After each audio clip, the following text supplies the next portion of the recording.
Antes de comenzar no olvides suscribirte, darle like y comentar. Puedes seguirme en mis redes sociales para apoyarme y proponerme nuevas historias, enlaces en la descripción. Cazadores de sombras. Los orígenes. Ángel mecánico. De Cassandra Clare. Canción del río Támesis. Una pizca de sal se cuela y el río crece, adoptando el color del té, hinchado para unirse a la yerba. En sus riberas, las ruedas y los engranajes de máquinas monstruosas chirrían y giran, su fantasma interior se desvanece entre los recodos, susurrando misterios. Todo minúsculo engranaje dorado tiene dientes, toda gran rueda mueve un par de manos que sacan el agua del río. La devoran, la convierten en vaho, compelen la gran máquina a acelerar bajo la fuerza de su disolución. Despacio, la marea sube, y corrompe el mecanismo. Sal, óxido y limo ralentizan las piezas. Por las orillas los tanques de hierro se mecen hasta sus amarres con el hueco tañido de una gigantesca campana del bombo y cañón que grita como una lengua de trueno bajo la que fluye el río. El cacloque. Prólogo. Londres, abril de 1878. El demonio explotó salpicando icor y entrañas. William Herondel retiró la daga que sujetaba, pero era demasiado tarde. El viscoso ácido de la sangre del demonio ya había comenzado a corroer la brillante hoja. William soltó una maldición y lanzó el arma lejos, esta cayó sobre un sucio charco y comenzó a humear como una cerilla recién apagada. El demonio, claro, había desaparecido, de regreso al infernal mundo, fuera cual fuera, del que había venido, aunque no sin dejar asquerosos restos tras él. Llamó Will mientras se volvía. ¿Dónde estás? ¿Has visto eso? Lo he matado de un golpe. No está nada mal, ¿verdad? Pero no hubo respuesta a su llamada, solo unos instantes antes, su compañero de cacería se encontraba tras él en aquella calle húmeda y retorcida, guardándole las espaldas, de eso Will estaba seguro, pero en ese momento estaba solo entre las sombras. Frunció el ceño, molesto, era mucho menos divertido alardear sin que Jem estuviera delante para oírle. Miró hacia atrás, hacia donde la calle se estrechaba y formaba un pasaje que acababa a lo lejos, en las aguas negras y jadeantes del Támesis. Al fondo, Will llegaba a ver las oscuras siluetas de los barcos amarrados, un bosque de mástiles como un manzanar deshojado. Ni rastro de Jem por allí, quizá hubiera vuelto a Narrow Street en busca de una mejor iluminación. Will se encogió de hombros y volvió por donde había llegado. Narrow Street atravesaba Limehouse, entre los muelles del río y las superpobladas barriadas que se extendían por el oeste hacia Whitechapel. Era una calle estrecha, flanqueada por almacenes e inclinados edificios de madera. En aquel momento, se hallaba desierta, incluso los borrachos que solían tambalearse de regreso a casa desde Grapes, un poco más arriba, habían encontrado ya algún sitio donde desplomarse para pasar la noche. A Will le gustaba Limehouse, le gustaba la sensación de estar en el extremo del mundo, donde los barcos partían todos los días hacia puertos inimaginablemente lejanos. Que fuera el área por donde acostumbraban a rondar los marineros, y por tanto estuviera llena de garitos de juego, fumaderos de opio y burdeles, tampoco le iba mal. Era fácil perderse en un sitio así. Ni siquiera le importaba el hedor, humo y suciedad, sogas y alquitrán, especias exóticas mezcladas con el olor del agua del río del Támesis.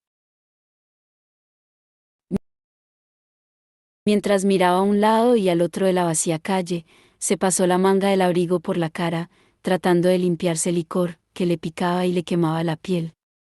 La tela quedó manchada de verde y negro. También tenía un corte en el dorso de la mano, un corte feo.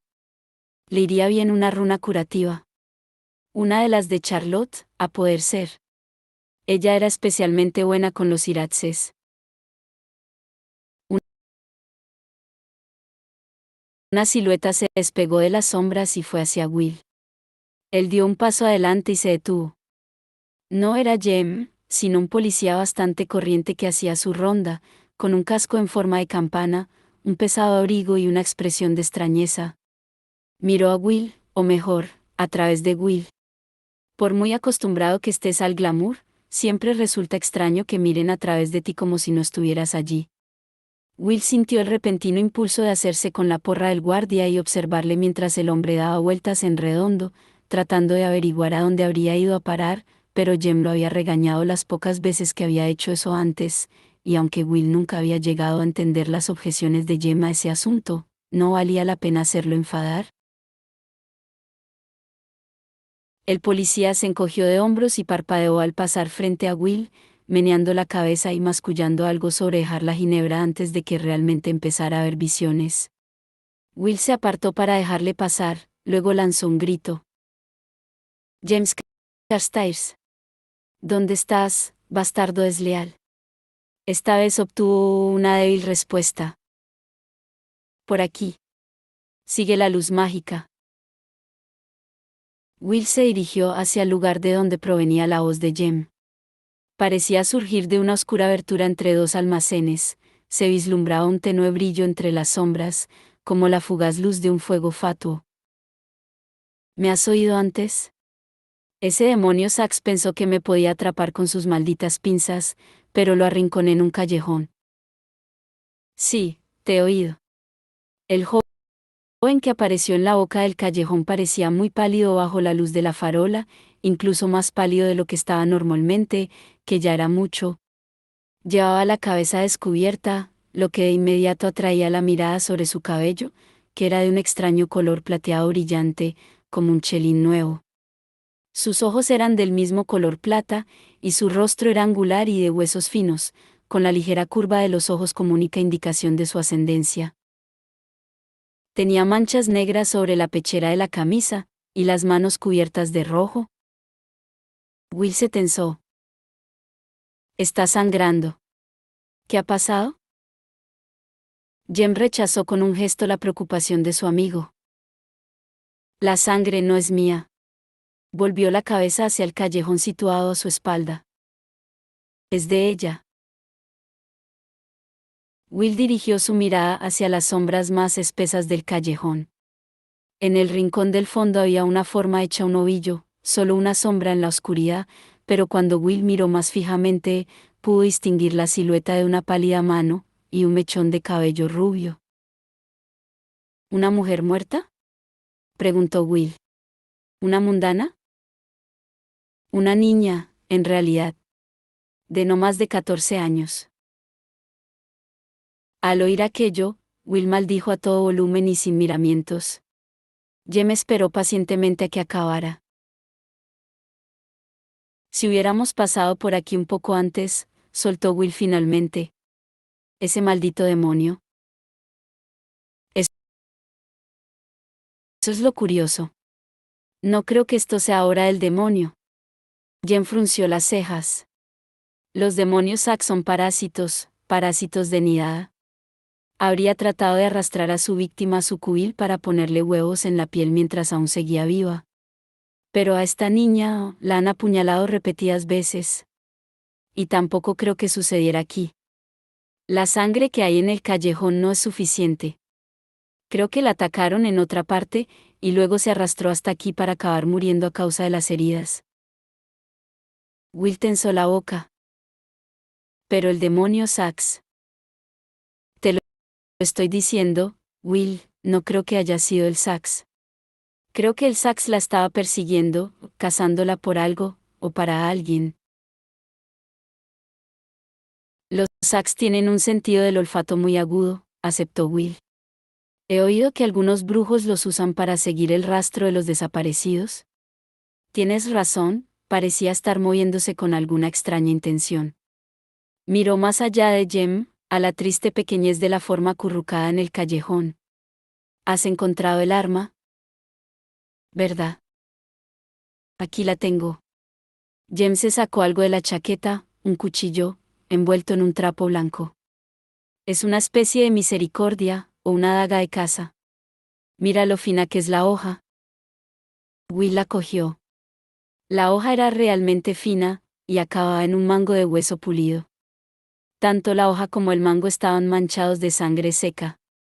Frunciendo el ceño, pasó la parte plana de la hoja sobre la áspera tela de su manga y la limpió, frotándola, hasta que un símbolo, grabado a fuego en la hoja, se hizo visible.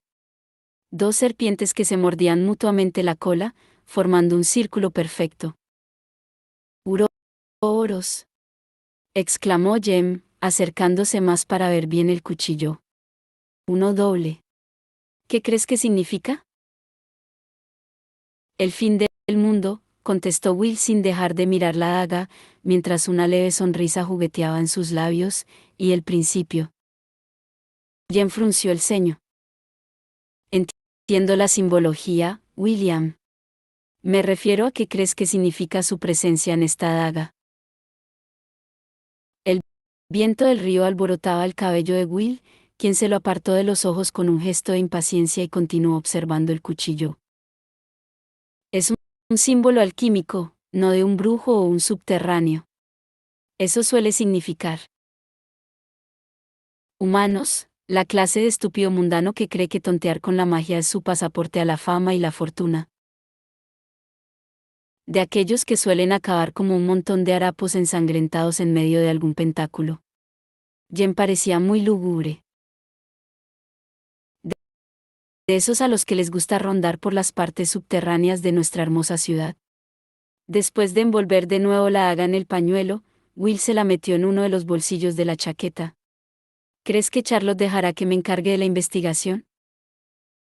¿Crees que se puede confiar en ti en el submundo? Los garitos de juego, los antros de vicio mágico, las mujeres de moral ligera. Will sonrió como podría haber sonreído Lucifer momentos antes de ser arrojado de los cielos. ¿Crees que mañana será demasiado pronto para empezar a investigar? Jem suspiró resignado. Haz lo que quieras, Will. Siempre lo haces. Southampton, mayo. Tessa no podía recordar no haber amado el ángel mecánico. Hubo un tiempo en que pertenecía a su madre, que lo llevaba puesto al morir. Después lo habían guardado en el joyero de su madre, y un día su hermano Nathaniel lo había sacado para ver si aún funcionaba. El ángel no era mayor que el meñique de Tessa, una figura minúscula hecha de latón, con unas alas plegadas de bronce del tamaño de las de una cigarra. Tenía un delicado rostro de metal con los párpados cerrados en forma de media luna y las manos cruzadas al frente sobre una espada. Una fina cadena pasada por detrás de las alas permitía llevar el ángel colgado al cuello como una medalla. Tessa sabía que el ángel era un trabajo de relojería porque si lo acercaba a la oreja podía oír el ruido de la maquinaria, como el de un reloj. Nate había lanzado una exclamación de sorpresa al ver que aún funcionaba después de tantos años, y había buscado en vano un cierre o un tornillo, o algún otro método por el que se le pudiera dar cuerda al ángel. Pero no había nada que encontrar. Así que se encogió de hombros y le pasó el ángel a Tessa.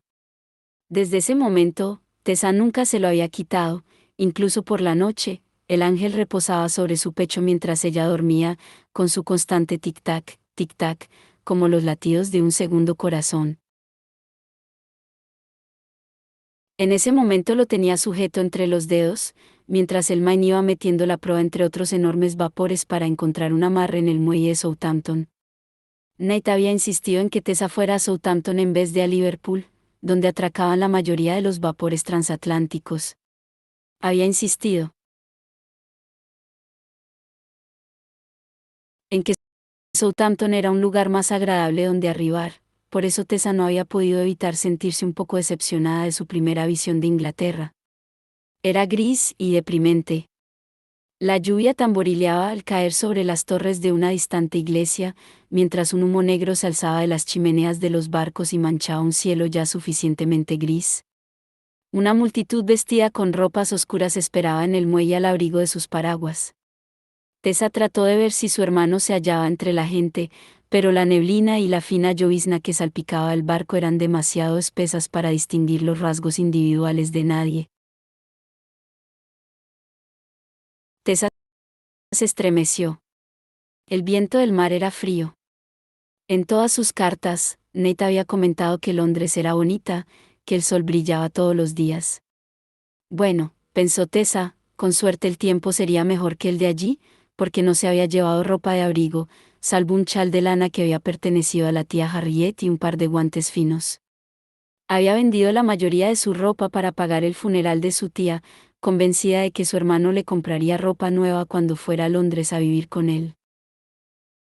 Se oyó un grito.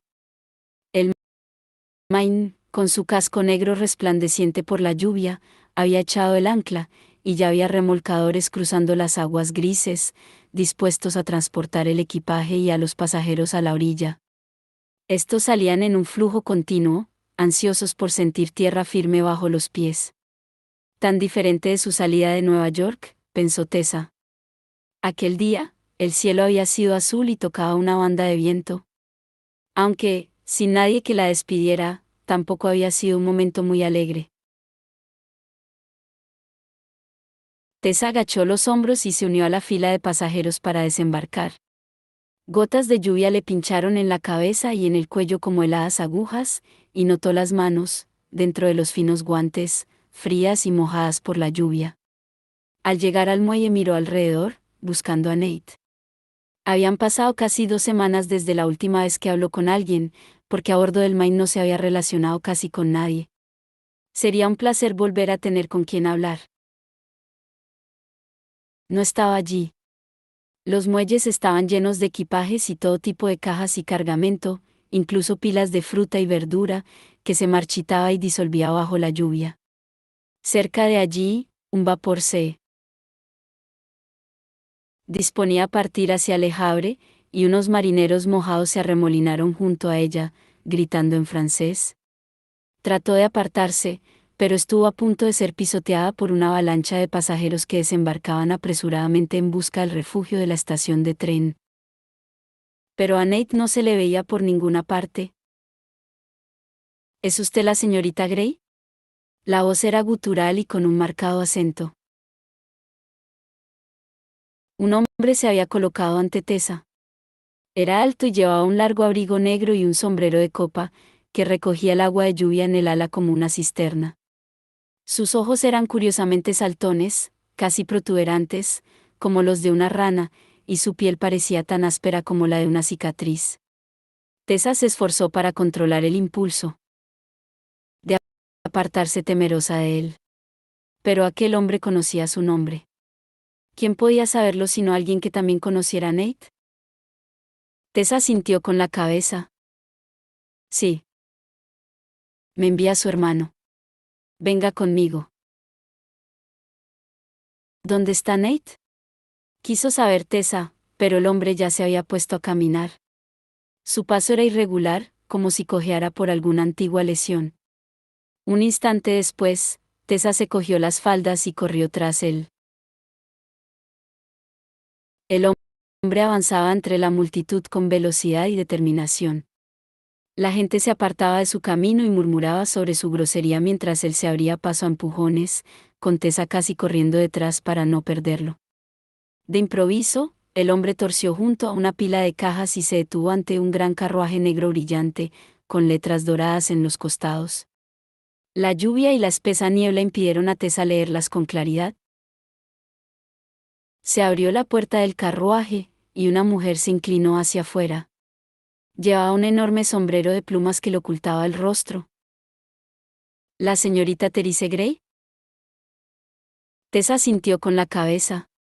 El hombre ayudó a la mujer a bajar del carruaje, y luego a otra mujer. Ambas abrieron sendos paraguas y se protegieron de la lluvia. Luego fijaron sus miradas en Tessa. Era un extraño par de mujeres. Una era muy alta y delgada, con un rostro huesudo y angustiado. Un cabello incoloro estaba recogido en la nuca en un moño bajo. Llevaba un vestido de seda violeta brillante, salpicado aquí y allí por gruesas gotas de lluvia, y guantes violeta juego. La otra mujer era baja y gruesa, con unos ojillos muy hundidos en la cara, los guantes de color rosa brillante que cubrían sus grandes manos las hacían parecer coloridas pezuñas. Therese Gray, dijo la más baja. Qué placer conocerla por fin. Soy la señora Negro, y esta es mi hermana, la señora Oscuro. Su hermano nos envía para acompañarla a Londres. Tessa, empapada, helada y anonadada, se apretó el mojado chai sobre los hombros. No lo entiendo. ¿Dónde está Nate? ¿Por qué no ha venido él mismo? Unos asuntos ineludibles le han retenido en Londres. Mormain no ha podido dejarle marchar. Pero ha enviado una nota para usted. La señora Negro le tendió un papelito enrollado, ya húmedo por la lluvia. Tessa lo cogió y se volvió para leerlo. Era una corta nota de su hermano disculpándose por no haber podido ir al muelle a recibirla, y explicándole que confiaba en las señoras Negro y Oscuro, las llamo las hermanas oscuras, por razones evidentes, y parecen encontrarme muy agradable, para que la condujeran hasta la seguridad de su casa en Londres. Eran, decía la nota, sus caseras, y las recomendaba con vehemencia. Eso la hizo decidirse. La carta era sin duda de Nate. Estaba escrita con su letra, y nadie más la llamaba Tessie. Tragó con fuerza y se metió la nota dentro de la manga antes de volverse hacia las dos hermanas. Muy bien, dijo mientras trataba de controlar la sensación de decepción que la rondaba, había esperado con tanto anhelo ver a su hermano. ¿Llamamos a un mozo de cuerda para que recoja mi baúl? No es necesario, no es necesario. El alegre tono de la señora Oscuro no casaba con sus angustiadas facciones. Ya lo hemos arreglado para que lo envíen por delante. No cabría en el carruaje. Chasqueó los dedos hacia el hombre de ojos saltones, que se subió al asiento del cochero en la parte delantera del carruaje. Luego le puso a Tessa la mano en el hombro. Vamos, niña, salgamos de la lluvia. Mientras Tessa se acercaba al carruaje, impulsada por la huesuda sujeción de la señora Oscuro, la niebla se aclaró y dejó ver la brillante imagen dorada pintada en la puerta. Las palabras, Club Pandemonium, se retorcían intrincadamente entre dos serpientes que se mordían mutuamente la cola, formando un círculo. Tessa frunció el ceño. ¿Qué significa eso?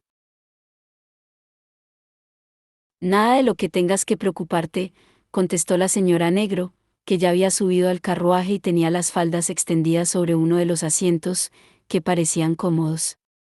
El interior del carruaje estaba elegantemente decorado con lujosos bancos de terciopelo morado situados frente a frente, y con cortinas de doradas borlas cubriendo las ventanas.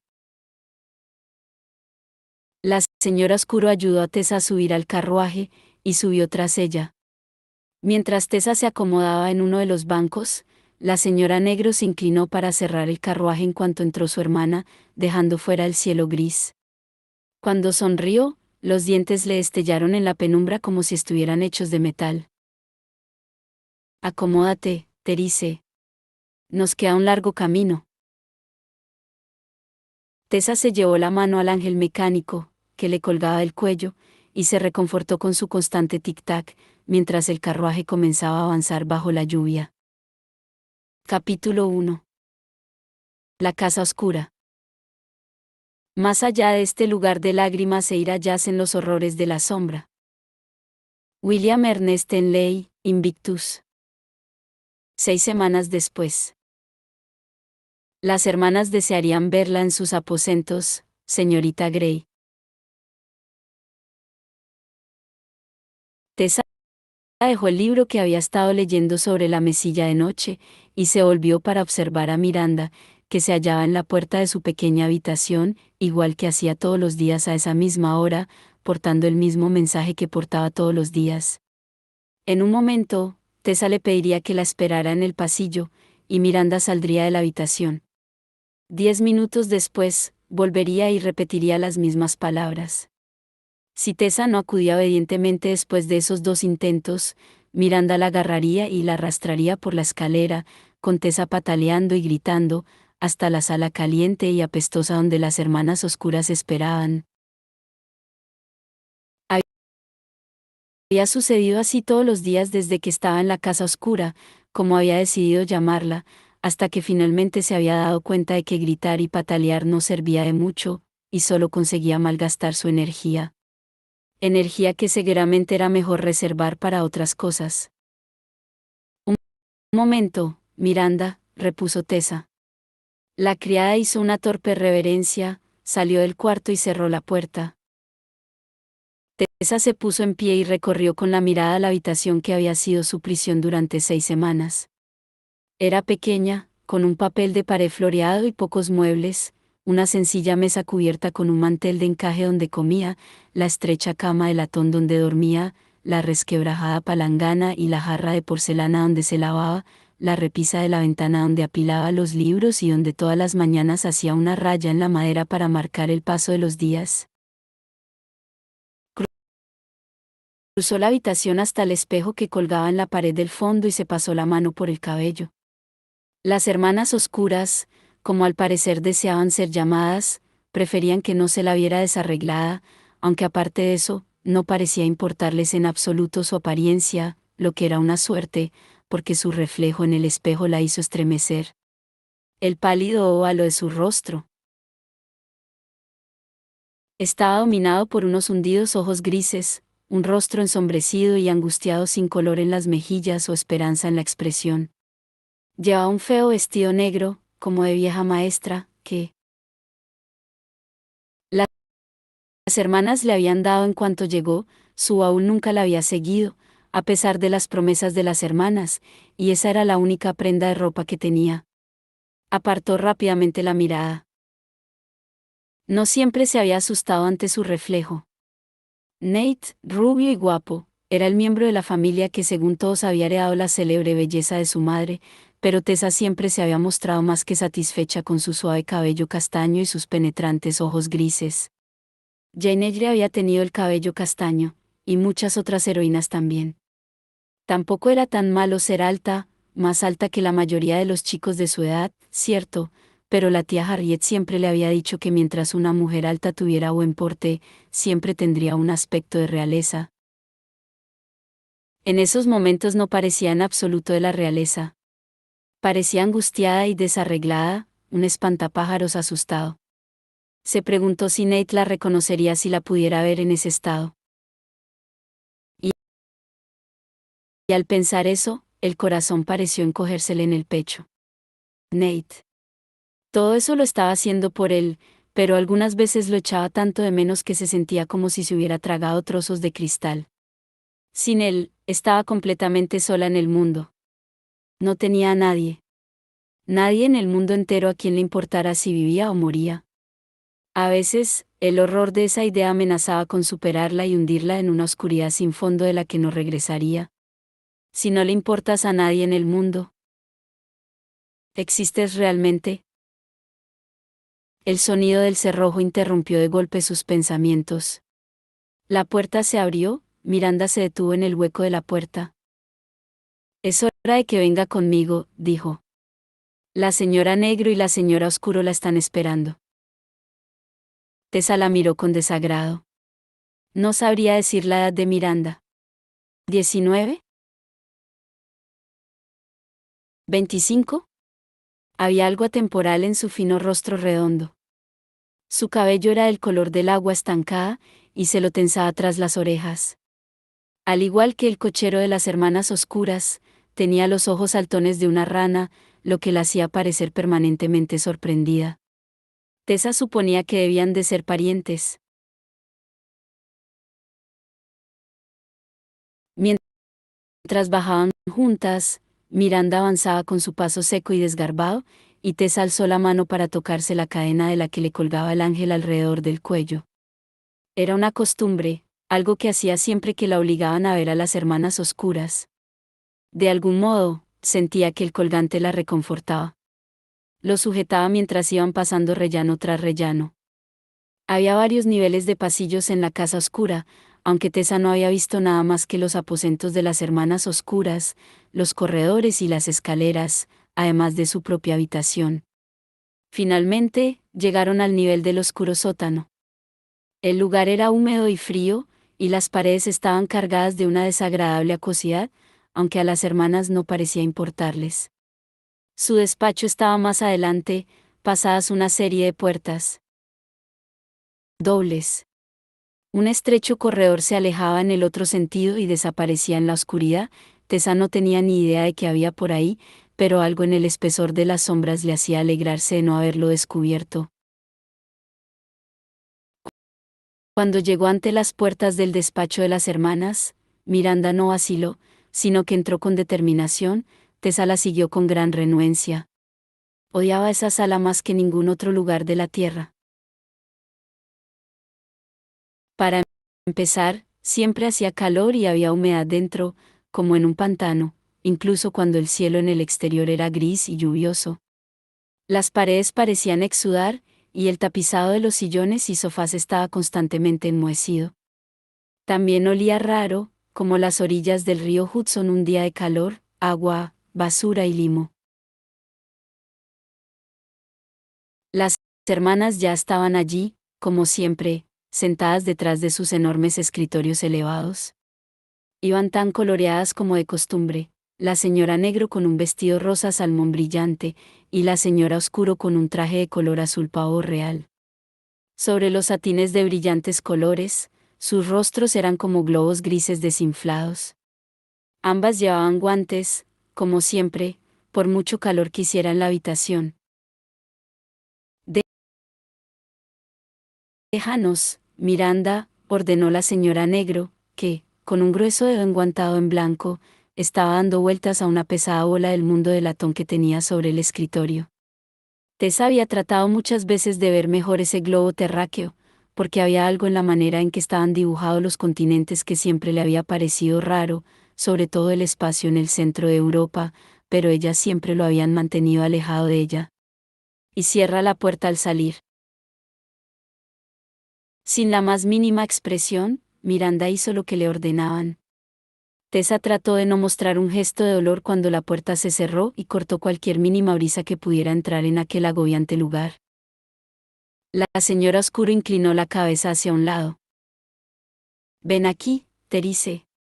De las dos mujeres, ella era la más amable, más propensa a sonsacar y a persuadir que su hermana, a la que le gustaba convencer por medio de bofetadas y amenazas pronunciadas con siseos.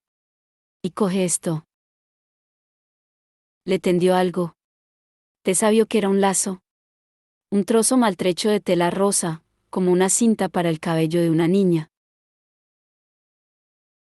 Tessa ya se había acostumbrado a que las hermanas oscuras le dieran cosas. Cosas que una vez pertenecieron a gente, pasadores de corbata, relojes, joyas de lujo y juguetes. Una vez, los cordones de una bota, en otra ocasión, un solo pendiente, manchado de sangre. Cógelo, repitió la señora Oscuro, con un toque de impaciencia en la voz. Y cambia. Tessa cogió el lazo. Se lo puso en la palma, tan ligero como el ala de una mosca, y las hermanas oscuras la miraron impasibles. Tessa recordó los libros que había leído, novelas en las que los personajes eran juzgados y temblaban en el muelle junto al Old Bailey mientras rogaban por un veredicto de no culpable. En aquella sala, a menudo se sentía como si a ella también la estuvieran juzgando, aunque no sabía de qué crimen se la acusaba.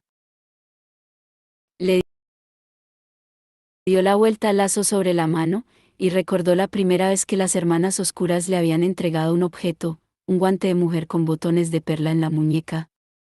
Le habían gritado que cambiara, la habían abofeteado y la habían sacudido mientras ella les repetía una y otra vez, con creciente histeria, que no tenía ni idea de qué le estaban hablando, ni de lo que le estaban pidiendo que hiciera. Aquel día no lloró, por más ganas que tuvo. Tessa no soportaba llorar, sobre todo delante de gente en la que no confiaba. Y de las personas en las que confiaba, una estaba muerta y la otra, en prisión. Las hermanas oscuras le habían dicho eso, le habían explicado que tenían a Nate, y que si no hacía lo que le pedían, su hermano moriría. Le habían mostrado su anillo, el que había pertenecido a su padre, manchado de sangre, como prueba de ello. No le habían dejado sujetarlo o tocarlo, se lo habían apartado cuando ella lo iba a coger, pero lo había reconocido. Era el de Nate. Después de eso, había hecho todo lo que le habían dicho. Había ingerido pociones que le habían dado a beber, había practicado dolorosos ejercicios durante horas, se había obligado a pensar como ellas querían que pensara. Le habían dicho que se imaginara que era arcilla, amorfa y cambiante, moldeada y formada en el torno del alfarero.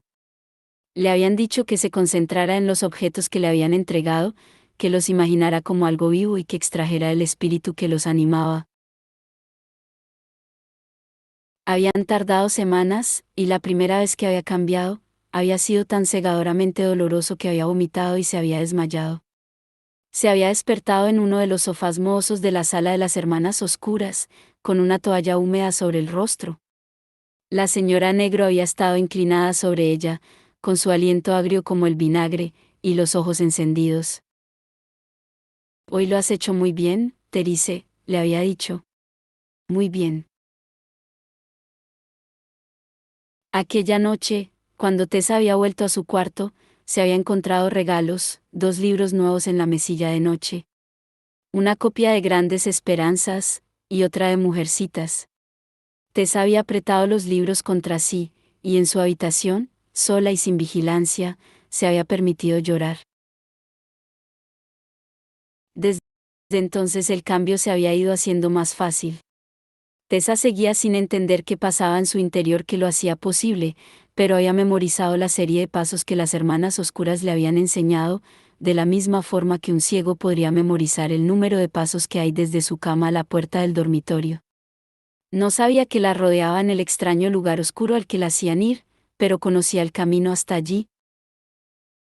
En ese momento, empleó esos recuerdos, y cerró la mano con fuerza sobre él.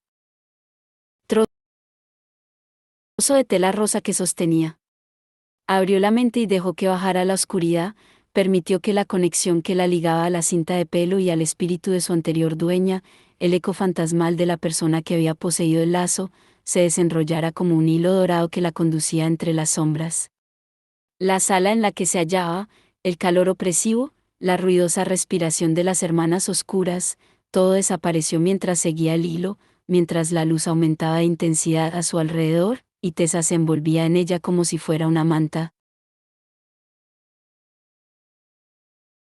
La piel comenzó a cosquillearle y a picarle como miles de pequeñas descargas. Esa había sido, al principio, la peor parte, la parte que la había convencido de que estaba muriendo. Pero ya se había acostumbrado, y la soportó estoicamente mientras se estremecía de los pies a la cabeza. Como si siguiera el ritmo del desbocado corazón de Tessa, el ángel mecánico alrededor de su cuello pareció acelerar su tic-tac. La presión aumentó en el interior de su cráneo, Tessa ahogó un grito, y los ojos, que había mantenido cerrados, se le abrieron con la sensación de ir hacia un crescendo, y entonces la sensación desapareció. Ya estaba. Tessa parpadeó mareada. El primer momento después del cambio siempre era como parpadear para sacar agua de los ojos tras haberse sumergido en el baño. Se miró a sí misma. Su nuevo cuerpo era pequeño, casi frágil, y la tela del vestido le colgaba suelta y se le arrugaba contra el suelo. Las manos, cerradas ante sí, eran pálidas y delgadas, con las yemas de los dedos agrietadas y las uñas mordidas. Manos desconocidas, ajenas. ¿Cómo te llamas?, exigió saber la señora Negro. Se había puesto en pie y miraba a Tessa desde lo alto con sus pálidos ojos ardiendo. Casi parecía horas. Tessa no tenía la respuesta. La niña cuya piel llevaba contestó en su lugar, hablando a través de ella como se decía que los espíritus hablan a través de los médiums, aunque a Tessa no le gustaba verlo así, el cambio era algo mucho más íntimo, más espantoso que eso. Emma, contestó la voz que salía de Tessa. Señorita Emma Baylis, señora. ¿Y quién eres, Emma Baylis? La voz contestó, y las palabras que salían de la boca de Tessa trajeron con ellas potentes imágenes. Nacida en Cheapside, Emma había sido una de 6 hermanos. Su padre había muerto, y su madre vendía agua de menta desde un carrito en el East End. Emma había aprendido a coser para aportar algo de dinero a la familia cuando aún no era más que una niña pequeña. Pasaba las noches sentada a una mesita en la cocina, cosiendo bajo la luz de un vela de cebo. A veces, cuando la vela se acababa y no había dinero para comprar otra, salía a la calle, se sentaba bajo una de las farolas de gas municipales y cosía bajo su luz. ¿Era eso lo que estabas haciendo en la calle la noche que moriste, Emma? ¿Bailis? Preguntó la señora oscura. Tenía una fina sonrisa, y se pasaba la lengua por los labios, como si pudiera notar cuál iba a ser la respuesta. Tessa vio calles estrechas y oscuras, envueltas en una espesa niebla, una aguja plateada trabajando bajo la tenue luz amarillenta de la farola de gas. Un paso, amortiguado por la niebla. Unas manos que salían de las sombras y la agarraban por los hombros, manos que la arrastraban, gritando, hacia la oscuridad. La aguja y el hilo le cayeron de las manos, los lazos se desprendieron de su pelo mientras luchaba. Una voz áspera chillaba algo, iracunda. Y luego la hoja plateada de un cuchillo destellaba en la oscuridad, cortándole la piel, derramando su sangre. Un dolor que era como el fuego, y un terror que no se parecía a nada que hubiera conocido. Dio patadas al hombre que la sujetaba y consiguió hacerle caer la daga de la mano. Ella agarró el cuchillo y corrió, tambaleándose mientras perdía fuerzas y la sangre se le iba acabando rápidamente, tan rápidamente. Se hizo un ovillo en un callejón, y oyó el grito con siseos de algo a su espalda. Sabía que aquello la estaba siguiendo, y esperaba morir antes de que la alcanzara. El cambio se hizo añicos como un cristal. Con un grito, Tessa cayó de rodillas y el lacito roto se le fue de las manos. Era ella otra vez, Emma se había ido, como una piel desechada. Tessa volvía a estar dentro de su propia cabeza. La voz de la señora Negro le llegó desde muy lejos. ¿Terice? ¿Dónde está Emma? Está muerta, susurró Tessa. Murió en el callejón, se desangró hasta morir. Muy bien. La señora Oscuro soltó aire, un sonido de satisfacción. Lo has hecho muy bien, Terice. Ha estado muy bien. Tessa no dijo nada. La parte delantera de su vestido estaba salpicada de sangre, pero no sentía dolor. Sabía que no era su sangre, no era la primera vez que le pasaba. Cerró los ojos, rodando en la oscuridad, y tratando de no desmayarse. Tendríamos que habérselo hecho hacer antes, dijo la señora Negro. El asunto de la niña Bailis me tenía preocupada. La réplica de la señora Oscuro fue cortante. No estaba segura de que fuera capaz. ¿Ya recuerdas lo que le pasó con aquella mujer, Adams? Al instante, Tessa supo de qué estaban hablando. Semanas antes, había tenido que cambiarse en una mujer que había muerto de una herida de bala en el corazón, la sangre le había comenzado a caer por todo el vestido y había vuelto a cambiar inmediatamente, gritando presa de un terror histérico hasta que las hermanas le habían hecho ver que no tenía ninguna herida. Ha hecho un maravilloso avance desde entonces, ¿no crees, hermana? Preguntó la señora Negro. Sobre todo, teniendo en cuenta que tuvimos que empezar de cero, porque ni siquiera sabía lo que era. Sí, cierto, era arcilla totalmente informe, asintió la señora Oscuro. Hemos logrado un verdadero milagro. No puedo imaginar que no complaciera al magíster. La señora Negro lanzó un gritito ahogado. ¿Quieres decir? ¿Crees que ha llegado la hora? Oh, sin duda, mi querida hermana. Está completamente lista. Ya es hora de que nuestra Terice conozca a su señor.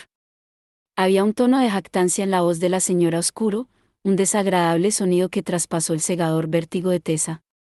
¿De qué estaban hablando? ¿Quién era el magíster? Observó bajo las pestañas entrecerradas como la señora Oscuro tiraba de la banda de seda de la campanilla que llamaba a Miranda para que se llevara a Tessa a su cuarto. Al parecer, la lección había acabado por ese día. Quizá mañana, comentó la señora Negro, o incluso esta noche. Si informamos al magíster de que está preparada, se hará prisa para llegar aquí sin tardanza. La señora Oscuro soltó una risita mientras salía de detrás del escritorio. Entiendo que estés ansiosa de que se nos pague por todo este trabajo, Amelia. Pero Terice no solo debe estar lista. También debe estar presentable. ¿No crees? La señora Negro, siguiendo a su hermana, masculló una respuesta que interrumpió cuando la puerta se abrió y entró Miranda. Su aspecto era tan soso como siempre. Ver a Tessa en el suelo, hecha un ovillo y cubierta de sangre, no pareció producirle la más mínima sorpresa. Aunque, claro, pensó Tessa, probablemente habría visto cosas peores en aquella sala. Lleva a la chica de vuelta a su habitación, Miranda. La impaciencia había desaparecido del tono de la señora Negro y volvía a ser toda brusquedad. Coge las cosas, ya sabes, las que te enseñamos, y haz que se vista y se prepare. Las cosas, que me enseñaron. Miranda parecía no entender a qué se referían. Las señoras Oscuro y Negro intercambiaron una mirada de desagrado, y se acercaron a Miranda, ocultándola de la vista de Tessa. Tessa las oyó susurrarle algo y captó unas cuantas palabras sueltas: vestido, y cuarto del armario, y haz lo que puedas para que esté guapa, y luego, finalmente, Tessa oyó una frase bastante cruel. No estoy segura de que Miranda sea lo suficiente inteligente para obedecer una orden tan vaga como esa, hermana. Haz que esté guapa. Pero, ¿qué les importaba que estuviera guapa o no, si la podían obligar a adoptar el aspecto que quisieran? ¿Qué importancia tenía su verdadera apariencia? ¿Y por qué eso tenía que importar al magíster? Aunque, por la forma en que se comportaban las hermanas, era evidente que ellas creían que sí le importaría. La señora Negro salió de la sala, seguida de su hermana, igual que siempre. En la puerta, la señora Oscuro se detuvo y se volvió para mirar a Tessa. Recuerda, Terice, le dijo, que todo lo que hemos hecho hasta hoy ha sido para prepararte para esta noche.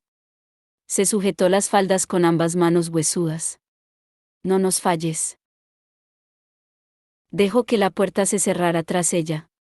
Tessa se estremeció ante el ruido, pero a Miranda, como siempre, parecía no haberle afectado en absoluto. En todo el tiempo que había pasado en la casa oscura, Tessa no había sido capaz de sobresaltar a la otra chica, ni de sorprenderla con una expresión desprevenida. Vamos, dijo Miranda. Ahora debemos ir arriba. Tessa se puso en pie, lentamente. La cabeza le daba vueltas. Su vida en la casa oscura estaba siendo horrible, pero era consciente de que casi se había acostumbrado a ella. Con el tiempo, había llegado a saber lo que podía esperar. Había sabido que las hermanas oscuras la estaban preparando para algo, aunque no había podido averiguar de qué se trataba. Había creído, quizá por ingenuidad, que no la matarían. ¿Para qué todo aquel entrenamiento si al final tenía que morir? Pero algo en el tono gozoso de la señora oscura le había dado que pensar. Algo había cambiado. Ya habían logrado lo que pretendían de ella. Les iban a pagar. Pero, ¿quién iba a hacer el pago? Vamos, repitió Miranda. Debemos prepararla para el magíster. Miranda, comenzó Tessa. Le habló con voz suave, como le hubiera hablado a un gato nervioso. Miranda nunca antes había respondido a ninguna pregunta de Tessa, pero eso no significaba que no valiera la pena intentarlo. ¿Quién es el magíster? Hubo un largo silencio. Miranda miraba al frente con su inexpresivo rostro impasible. Luego, sorprendió a Tessa y habló. El magíster es un gran hombre, dijo Miranda. Será un honor para usted casarse con él. ¿Casarme? Repitió Tessa. La sorpresa le resultó tan intensa que de repente pudo ver la sala con mucha más claridad. Miranda, la alfombra del suelo manchada de sangre, la pesada bola del mundo de latón sobre la mesa, aún inclinada en la posición en que la había dejado la señora Negro. ¿Yo? Pero, ¿quién es? Es un gran hombre, repitió Miranda. Será un honor. Avanzó hacia Tessa. Ahora debe venir conmigo. No. Tessa se apartó de ella y retrocedió hasta golpearse dolorosamente en la espalda con el borde del escritorio. Miró alrededor desesperada. Podría echar a correr, pero nunca superaría a Miranda para llegar hasta la puerta. No había ventanas, ni puertas hacia otras habitaciones. Si se escondía detrás del escritorio, Miranda la sacaría a rastras y la cargaría hasta su habitación. Miranda, por favor. Ahora debe venir conmigo, repitió Miranda, casi había llegado hasta Tessa. Esta podía verse reflejada en las negras pupilas de la otra joven, podía captar el ligero olor amargo, casi achamuscado, que emanaba de la piel y la ropa de Miranda. Debe venir. Con una fuerza que ignoraba poseer, Tessa agarró la base de la bola de latón del escritorio, la levantó y golpeó a Miranda en la cabeza con toda su alma. El golpe produjo un sonido desagradable, como el del vidrio pisoteado. Miranda se tambaleó hacia atrás, pero luego volvió a erguirse. Tessa lanzó un grito y dejó caer el globo. Todo el lado izquierdo del rostro de Miranda se había hundido, como si a una máscara de papel se le hubiera chafado un lado. Su mejilla estaba aplastada, y el labio destrozado contra los dientes. Pero no había sangre, ni una gota de sangre. Ahora debe venir conmigo, repitió Miranda en el mismo tono inexpresivo que siempre empleaba. Tessa se quedó boquiabierta. Debe venir, debe. La voz de Miranda tembló, se quebró y degeneró en un torrente de sonidos incoherentes. Fue hacia Tessa, y luego se movió espasmódicamente hacia un lado, entre pequeñas sacudidas y tambaleos. Tessa se apartó del escritorio y comenzó a alejarse mientras la otra joven comenzaba a dar vueltas sobre sí misma, cada vez más deprisa. Fue girando por toda la sala como un borracho tambaleante, aún soltando un sonido agudo, y se estrelló contra la pared del fondo. Eso pareció aturdiría completamente. Se desplomó sobre el suelo y se quedó quieta. Tessa corrió hacia la puerta y luego avanzó por el pasillo al que conducía, solo se detuvo una vez, cuando ya estuvo fuera de la sala, para mirar atrás. En ese breve instante, le pareció como si un hilo de humo negro se estuviera alzando del cuerpo caído de Miranda, pero no tenía tiempo de quedarse a mirar. Tessa se lanzó por el pasillo, dejando la puerta abierta tras de sí. Fue hacia la escalera y la subió de dos en dos. Varias veces estuvo a punto de tropezarse con las faldas y se golpeó dolorosamente la rodilla con un escalón. Lanzó un grito y siguió subiendo como pudo hasta el primer descansillo, y de allí continuó corriendo por otro pasillo. Este se abría ante ella, largo y curvado, y desaparecía entre las sombras. Mientras corría por él, vio que había puertas a ambos lados. Se detuvo y probó a abrir una, pero estaba cerrada con llave, igual que la siguiente y la de después. Pero en alguna parte tenía que haber una puerta principal, ¿no? Otro tramo de escalera bajaba al final del pasillo. Tessa corrió por ella y se encontró en una entrada.